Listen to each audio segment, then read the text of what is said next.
What is going on? Welcome to the Royal Center podcast. Hope you guys are having a good morning, a great afternoon, an amazing evening, wherever you are, whatever time it is for you. Thank you for taking the time to drop in and give us a listen. So this is going to be a hard podcast to make. There has not been much that has happened in the past 2 weeks, especially for the Royals. They have done literally nothing since that Michael Wonka signing went official.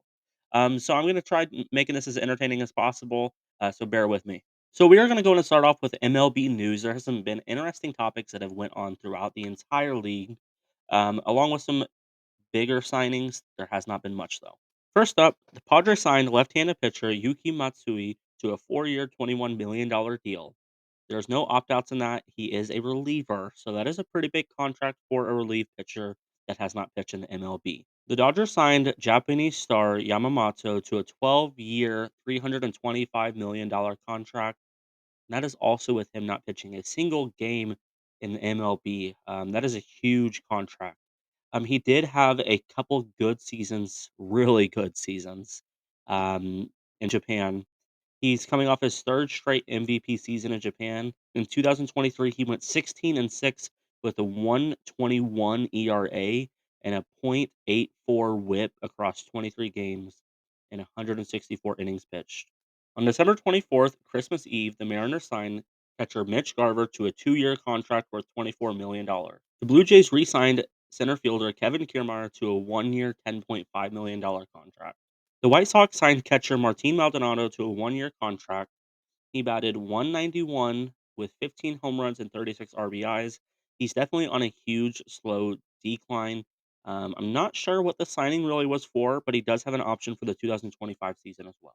The Blue Jays signed infield slash outfield Isaiah Kiner-Falefa to a 2-year, $15 million contract.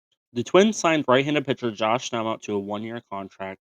That comes after he was non-tendered by the Royals in November that allowed him to free agency. This one is it sucks. He was a Royal. He was a good pitcher at one point. He did start to become washed, but we love Josh Stamo. We wish him the best of luck in Minnesota. Sox signed left-handed pitcher Tim Hill to a 1-year, $1.8 million contract. That is after he comes off a 5.48 ERA season. He debuted with the Royals in 2018, but then he was traded to San Diego, and then the Padres just recently non-tendered him, making him a free agent. It was also announced this week that shortstop Andrelton Simmons announced his retirement after 11 years in the major leagues. He used to play for the Braves, Angels, Twins, and Cubs. He won 4 Gold Gloves along with a Platinum Glove in 2013. He slashed 263, 312, 366 with 70 home runs and 444 RBIs. Wish him the best of luck in his retirement. So, one player that the Royals were reportedly interested in was right handed pitcher Lucas Giolito. The Red Sox just signed him to a 2-year contract worth $38.5 million. He has an opt out after that first season. We don't need him. We didn't need him, but that one was kind of not. I was not expecting him to sign with the Red Sox at all. The Reds signed right-handed pitcher Frankie Montas to a 1-year, $15 to $16 million contract. The Braves and the Red Sox made a trade this week. The Red Sox traded Chris Sale in cash considerations, and in return received infield Vaughn Grissom. And that is it for league signings slash trades. So we do have some interesting news that happened over the week. As we know, in around August, Wander Franco is accused of having inappropriate relations with a 14-year-old. When the police decided that they were going to arrest him or at least bring him in for questioning, Wander Franco went missing. He was not anywhere to be found. He was not in his home. He was nowhere. The police could not find him. But it was reported at least 4 hours ago from the time of recording this that Wander Franco was detained by the Dominican Republic authorities. He is being summoned to appear in court. I believe his court date is set for Wednesday. That is going to wrap up league news for the week. Let's go and get into some Royals topics now. All right, so there is nothing to talk about as in signings, trades, acquisitions, no rumors, nothing with the Royals to talk about, but I am going to go ahead and discuss on who I think is a possible candidate for breakouts. What I'm going to do is I'm going to choose two pitchers and two position players to go over, and I will let you know if they're going to have a breakout season and why I think that. The first position player that I think is going to have a huge breakout season is right fielder Nelson Velasquez. He looked amazing with the Royals, and that I feel like is an understatement. He didn't have a great batting average, but you don't expect that come with a power hitter. In 40 games with the Royals last year, he hit 14 home runs. And a lot of people just look at that and they're like, 14 home runs in a season is not a lot, but 14 home runs in 40 games is absolutely insane. If he did that in a 162 game season and he stayed on that pace, he would get to 56 home runs, and that is absolutely insane. And I think that he is definitely a player that stayed under the radar. Other than, of course, for Royals fans, he was a huge acquisition. It's probably one of the biggest acquisitions I can possibly remember since the Johnny Cueto acquisition in 2015. He's the player that impacted the team the most in good ways, of course. In 2023, he batted 233 with a 299 OBP, 579 slugging percentage. That batting average, if you go solely off that, it's not good. He only had 43 strikeouts. And yes, it's a little over one strikeout per game. But that's not awful. Come from a big power hitter, you expect them to have at least two strikeouts per game, um, panning it out in an average, of course. But yeah, he definitely was one of the biggest acquisitions that we received this last season, and definitely one of my favorites. I definitely think he is a big candidate for at least 40 plus home runs. Now, saying that he's going to hit 56 home runs is kind of a stretch. I don't think it's going to happen. If it does happen, I mean, come back at this and tag me in this. But 56 home runs seems a little too much, but I think he definitely can get to at least 42 home runs. In my last podcast with my segment with All Sports KC, I also mentioned that I think he could hit maybe 42, 43 home runs. And again, it's definitely possible for him to hit more than that, but I may be just overshooting it a lot. He may not even get close to 42 home runs, but I think it is incredibly possible. The second position player that I think will have a huge breakout season is MJ Melendez. The reason being is because I think he is going to turn over his hot second half of the season into the 2024 season. MJ Melendez, as we know, did not start off too great. For July 31st, he batted 217 with 79 hits, 8 home runs, 35 RBIs, 39 runs scored, with a 292 OBP, 352 slugging percentage, and a 644 OPS. But once August hit, he was on fire. He was an incredible player. He was one of the best players on the entire team after August 1st. MJ Melendez, he batted 271 with 45 hits, 8 home runs, 20 RBIs, 24 runs scored in 48 games. And that is with a 364 OBP, an 861 OPS, and a 497 slugging percentage. He once August 1st hit, he was on fire. I mean, he was one of the best players on the team, like I said. And I definitely think that he's going to carry that on into the next season. I think it was just a fluke that he started the season off the way he did. We definitely saw from the 2022 season that MJ Melendez was way better than the first half MJ. He has extremely high potential. I mean, he can play anywhere in the outfield. He can play left field, center field, right field. He can catch. You know what? He may have some other tricks up his sleeve. He may be able to do some other stuff around the field as well. Who knows? He could probably pitch. He'd probably be better than Jordan Lyles. Um, but definitely, I think he's gonna. I think he's set in stone to have a breakout season. And with the trade rumors, maybe it's not with the Royals, but I think it's possible that he has a breakout season. Hopefully, it's with the Kansas City Royals. I hope to see MJ Melendez at least begin the season with the Kansas City Royals. Again, like I said, I think something in my body just tells me that he is going to have an incredibly good season in 2024. Next, I think the next breakout pitcher we are going to have is going to be Jordan Lyles. I'm just kidding. That's not happening. The Jordan Lyles seems to be DFA'd ASAP. It should happen soon. But on a serious note, I think the next breakout pitcher we're going to have is Carlos Hernandez. Carlos Hernandez has consistently had a not great career with the Royals. His best season was in 2021 when he went 6-2 with a 368 ERA. I don't know if you guys remember, but he had that little um, two maybe 3 month span where he was on fire. He was a great pitcher. We thought maybe he could be the next ace.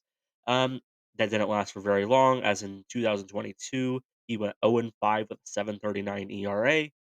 In 2023 he went 1-10 with a 527 ERA. But I think it can only get better from there. Whether it's coming out of the bullpen, I would like to see him as a long reliever. Definitely shouldn't have him start. Um, I think the bullpen's going to be where he needs to stick to.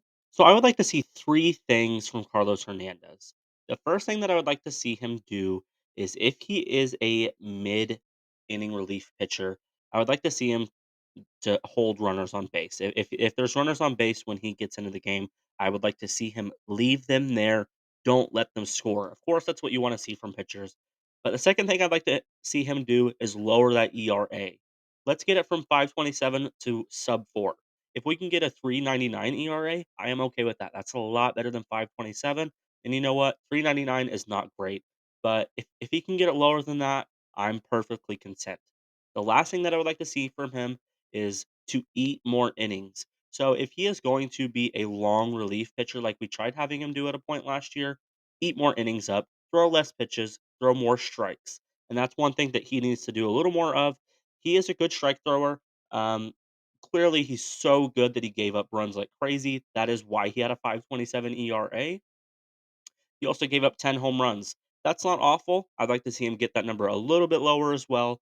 Really, just all of his statistics all across the board. Lower that number a little more.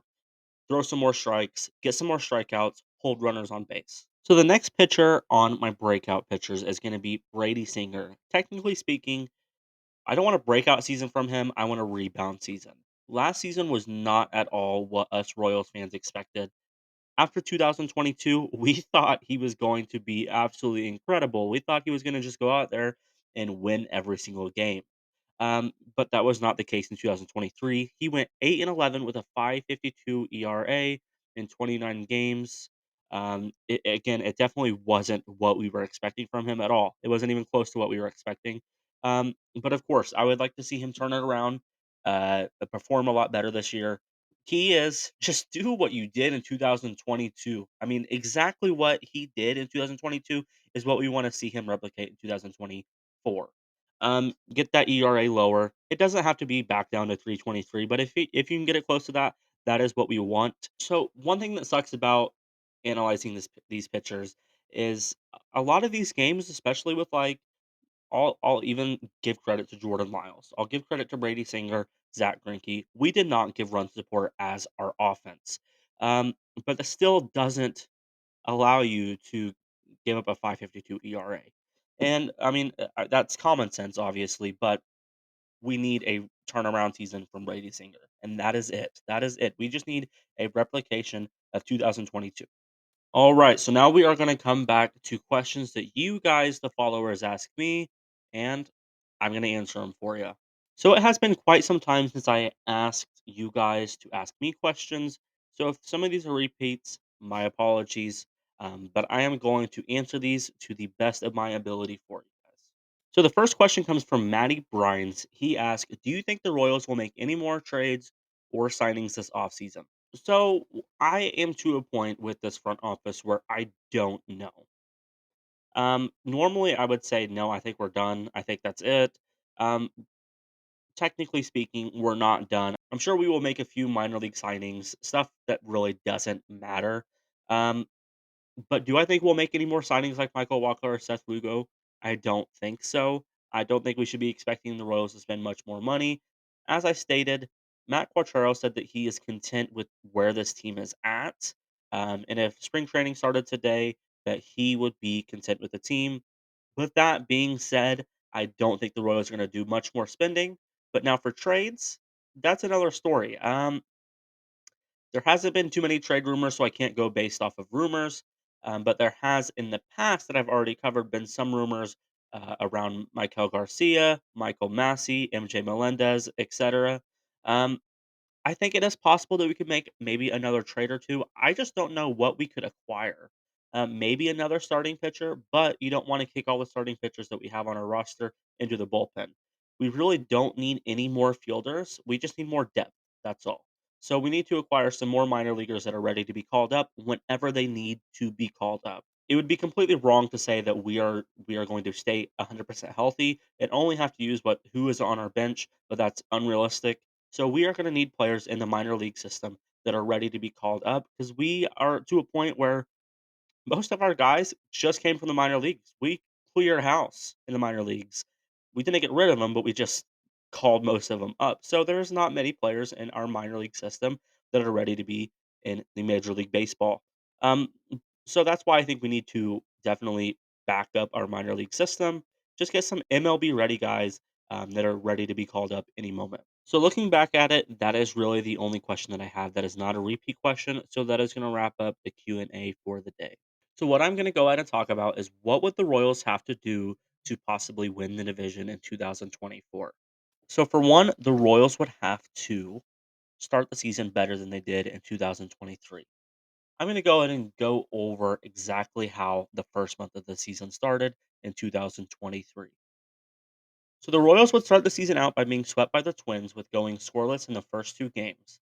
They would then win the first game of the Toronto series 9-5, but then they would lose three straight to the Blue Jays as well, and they would end their first homestand 1-6. They would then go to San Francisco for the first road series and win the first two games of that series and then drop the third game. They then traveled to Arlington and dropped the first two games and then blew the Rangers out in game 3 10-1.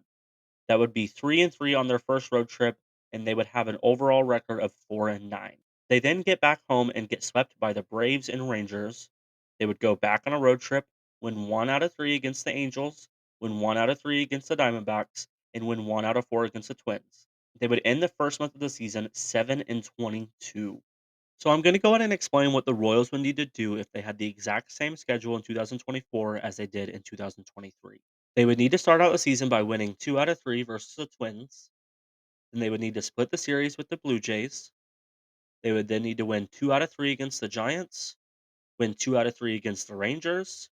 Then we'll go ahead and say they need to take at least just one game against the Braves, so win 1 out of 3. And the same thing with the Rangers, win 1 out of 3. Then take 2 of 3 against the Angels, take 2 out of 3 against the Diamondbacks, and then we'll split that series 2-2 with the Twins, making it where we have a 16-12 record to start out the first month of the season. So I'm going to go and stop right there on what else the Royals should do to win the division in 2024 and to improve from that 2023 team. So what I'm going to do is I'm going to make it a little bit of a series where each episode of the podcast I give you one little segment on what the Royals would need to do to change and become a better team than they were in 2023. That is going to go ahead and wrap up episode 7 of the Royal Center podcast. Again, I'm sorry for the delay in the podcast. I got some new equipment. I've been just trying to figure it out. I've also been kind of pushing it off, waiting to see if the Royals could do anything or if there could be any rumors that spark in the Royals in general. So, one thing that I want you guys to do is let me know what you think about this podcast. Let me know what topics you'd like me to go over. Let me know what you think about the audio, everything like that. It always helps. It helps me perform better for you guys, and that's what my entire goal is. Like I said, this podcast is going to be a visual podcast very soon. I just got to finish getting the equipment and everything set up for it, and then I'm ready to go. Hope you guys enjoyed what we talked about today. If you guys did enjoy it, go ahead and let your fellow Royals fans know about the podcast. It's continuing to be released on Facebook, YouTube, and Spotify. Even if it becomes a visual podcast, it will always be released on those platforms. Again, thank you for taking the time to drop in and give it a listen. Hope you guys enjoyed. You guys have a great morning, a good afternoon, an amazing evening, wherever you are at, whatever time it is for you, however you're listening. Have a good one, and see you on the next podcast. Audio Jungle.